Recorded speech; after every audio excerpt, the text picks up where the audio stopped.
信我说有20万的预算想要买一台家用属性的汽车，那他个人呢是比较中意于比亚迪汉 LEV 的，那他女朋友呢则是比较中意于特斯拉的 Model 3，一台呢是国产技术旗舰，另外一台呢则是全球电动标杆。朋友们，如果是你该怎么劝呢？众所周知啊，特斯拉其实做电动车特别早在2012年就进入到了国内，那个时候要是能碰到一台特斯拉，肯定是特别值得拍照发朋友圈的事情。那在现在呢，那些都已经是成为过去式了。而如今，中国新能源早已领跑全球。比如说我身边的这一台比亚迪汉 LEV 是基于全域1000伏的高压架构打造，标配3万转电机，闪充5分钟，续航就能增加400公里。怎么样？现在你知道该怎么劝了吗？如果还不知道，就往下看下去吧。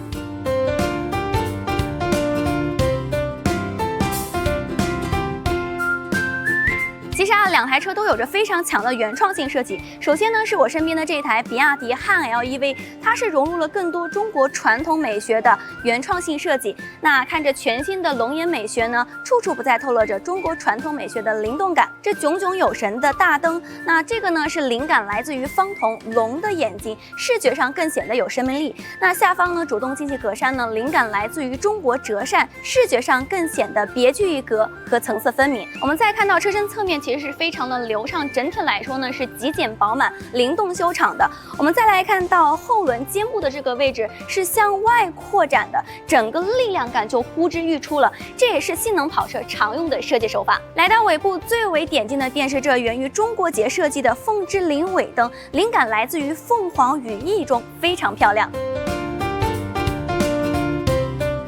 特斯拉 Model 3依旧是采用了经典的大鼠标设计，封闭式前脸加上低矮的车头以及狭长的灯组，是当下纯电动汽车最常用的设计风格。车身侧面的线条稍显凌厉，那我们再来看一下尾部的这个小鸭尾，也是进一步增添了车辆的运动感。外观设计呢，汉 LEV 和 Model 3呢，它其实是各有千秋的，而汉 LEV 更能打动我的地方呢，则是它将中国传统美学与现代工业化设计融合为一体的小惊喜，而 Model 3呢，则是极简风设计，也是更为稳妥的一种表达。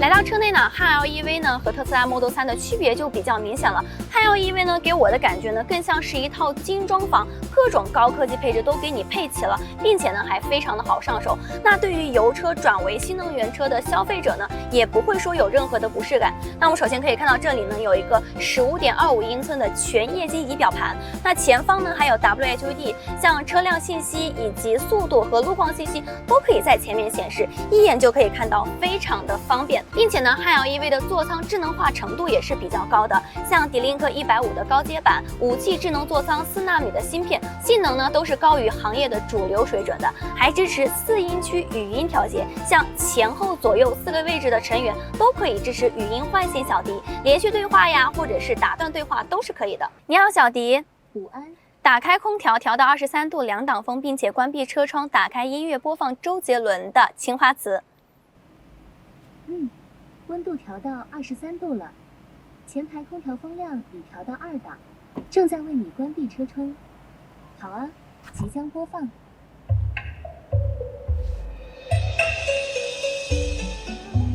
画面切换的流畅度呢也是非常不错的，还有这3D 控车功能，点击车辆模型中的功能区域就能完成车辆控制了。在这个15.6英寸的屏幕上，它还搭载了满血版的 DeepSeek， 你问他答，就好像没有他不知道的事情一样。你好，小迪。午安。帮我做一份北京游玩攻略。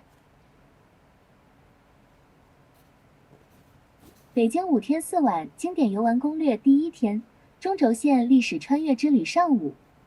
天安门广场升旗仪式4点前抵达。那另一方面呢，对于有小朋友的家庭来说呢，它还可以充当一个靠谱的百科全书。你好，小迪。午安。床前明月光的下一句是什么呀？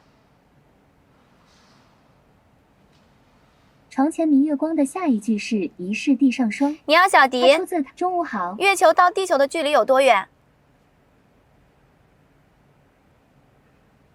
月球到地球的距离会因月球运行轨道的变化而有所不同，具体信息如下：一、平均距离，月球与地球的平均距离约为38.440千米，哪怕是孩子问咱问题，咱回答不上，直接问 DeepSeek， 动动嘴就能知道答案，这不比老师都还好使吗？那汉 LEV 的智能化水平呢，也是称得上是行业的第一梯队了。在中控屏的下方呢，还有一个镀铬包边的空调出风口，质感还是非常不错的。那这里呢有一个50瓦的无线快充，在这边呢还有一排行车安全的实体按键，下方呢是有2个充电口，一个 Type A， 一个 Type C 的，可以满足大家日常的充电需求。那在中央扶手箱的这个位置呢，还有一个7升的小冰箱，冷暖可调，可以说是家用属性拉满了。汉 LEV 的座椅呢是行业少见的11层填充结构，厚实且不单薄。座椅的材质使用的是真皮的，触感细腻，包裹感强，并且它的2侧支撑性也是非常好的，并且前排座椅还带电动腿托，仿佛每一个座椅都是 VIP 级别的。现在呢，我已经把我的前排调整成了我的正常的驾驶姿势，这是我的腿部空间以及头部空间。我的身高是166，整体的后排空间是够用的，并且呢，在腿部这里还有一定的支撑度，可以看得出来这个坐垫够长，非常厚实，能够很好的承托住整个腿部，并且它这个后排的靠背很符合人体工学的设计，整个后排也是很舒适的。后排的这里呢，还有一块小小的屏幕，上面可以调节空调的风量和温度，操作起来还是非常方便的。汉 LEV 的后排地板呢是纯平的，也能够让后排的乘坐人员自由的去挪动。作为一台拥有2970毫米的 C 级车，那整个后排的空间也是非常舒适的。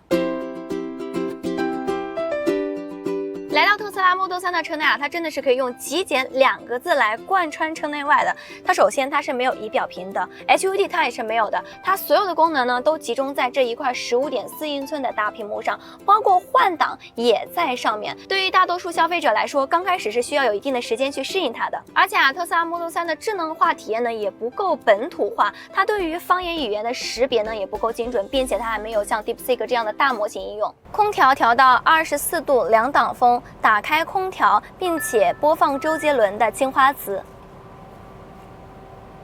温度已设置为24.0摄氏度，即将播放2档风，全部空调已开启，即将播放周杰伦的《青花瓷》。座椅材质呢为仿皮材质，好在座椅它是带有通风和加热功能，但是没有按摩功能。后排的座椅呢，它只有加热功能。那在中央扶手箱这一块呢，有一个储物空间，但是没有车载表冰箱。现在我已经将前排调整成我的驾驶姿势了，这是我的腿部空间以及我的头部空间，整个后排表现呢也算是一个 B 加级的空间表现。2875的轴距算不上亮眼，乘坐感受上呢是不如汉 LEV 的，比如说它这个靠背角度偏直，不够倾斜，坐起来呢是比较像小板凳的。关于这2台车的静态体验呢，我们来做一个小小的总结，不管是从座舱的智能化程度，还是从座椅的乘坐舒适性，以及车内的大空间和实用性的储物空间来说，汉 LEV 都是要优于 Model 3的。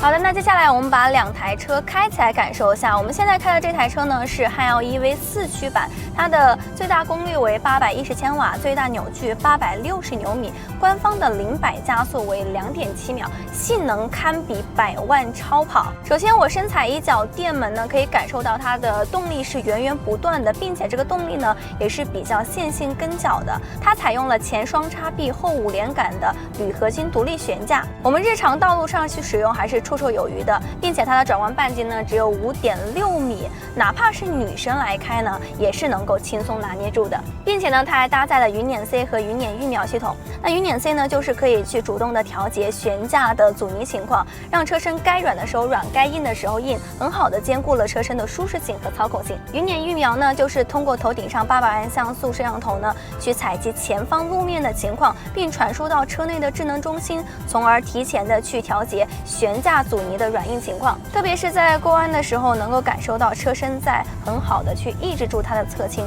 能够让你更加平稳的去通过弯道。遇到颠簸路面的时候呢，它的底盘呢会自动变软，能够很好的抚平路面上的这种颠簸感，不会有那种硬碰硬的感觉。那这点呢，跟那个特斯拉的 Model 3偏硬的感觉还是不太一样的。汉 L 呢还有一套能够很好的抑制住晕车的智能舒适控制系统，能够在你起步加速或者刹车停车的时候，抑制住车车身的点头和抬头行为，能够很好的让车身姿态更加的平滑和舒适。这个功能呢，我觉得其实非常好，尤其是对于家庭用车来说，2排是要坐家人的，那这个功能呢，就是对于纯电动车来说是最大的褒奖了。汉瑶呢还带有天神之眼 B 激光版辅助驾驶，并且入门就标配激光雷达，全车共有30个传感器，可以实现高快领航、城市领航以及智能泊车等辅助驾驶功能。那我们这2天呢，也是去体验了一下它的城市领航辅助驾驶功能，可以感受得出来，它整个变道、超车以及并线还是比较丝滑流畅的，并且它的车身智能化程度是比较高的，可以看得出来，它整个对于车身周围的信息识别度也是很高的。我觉得它开车的思维还是比较像一个老司机的，可用度还是比较高的。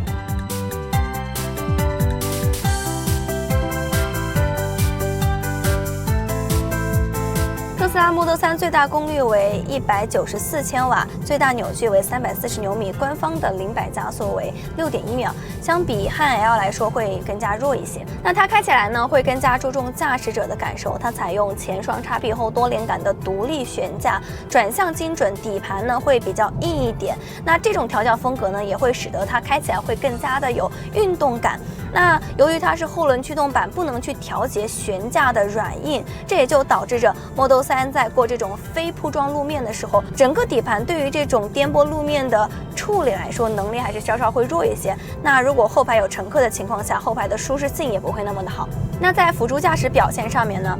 ，Model 3呢也是采用了纯视觉方案，只有8个摄像头，没有带激光雷达，它仅支持 L2级的基础辅助驾驶，做不到高速领航以及城市领航这样的功能。那在长途驾驶的时候，你会感觉到有一定的疲劳感。那如果你想实现更加高级的，比如说高速领航和城市领航这些功能的话，就需要去额外的加钱选装 FSD 辅助驾驶功能。那如果是你愿意去花大几万再去选装 FSD 辅助驾驶功能吗？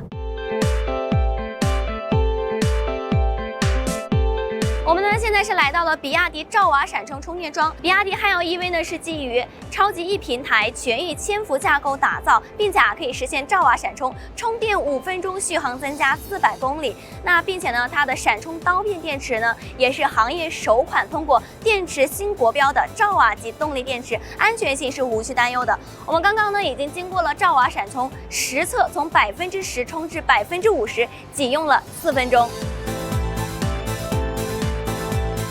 我们现在来到了第3方的充电站，汉瑶 EV 呢，它是可以兼容市面上几乎所有的充电站，并且它还支持双腔充电，也就是说2个充电桩能同时给它充电，充电功率更高，速度也更加快。我们刚刚实测从50%充至80%，仅需要5分钟。那特斯拉 Model 3呢，它是基于老旧的400伏平台打造。我们刚刚实测从50%充至80%，用时15分钟。汉瑶 EV 呢，它也是支持单腔充电的。我们刚刚实测了末端充电，在85%左右的时候，它的最大功率呢为168千瓦。而特斯拉 Model 3的末端充电在85%的时候，我们实测最大功率为61千瓦。用一句话总结呢，就是特斯拉 Model 3的充电速度就好像是用老旧小区的水龙头放水。那汉瑶 EV 呢，它的充电速度就好像是用高压水枪去喷水。那这个充电速度大家就可以一目了然啦。最后再来个总结，如果硬要说特斯拉 Model 3呢是代表着科技，那已经是过去式了。现在的科技在中国，在我身边的这一台比亚迪汉瑶 EV 身上，那它呢是一台全能旗舰家轿，拥有着6边形战士的产品力，把文化、舒适、性能、科技和安全拉满了，能够满足绝大多数家庭用户的需求，是一台适合中国家庭用户的技术旗舰家轿。特斯拉 Model 3呢，则将极简进行到底，我觉得它可能更加适合够用就行的单身人群。如果你想要一台懂生活、更懂你的旗舰型轿车，那还是汉 L EV 更加对味。毕竟谁能拒绝闪充5分钟，通勤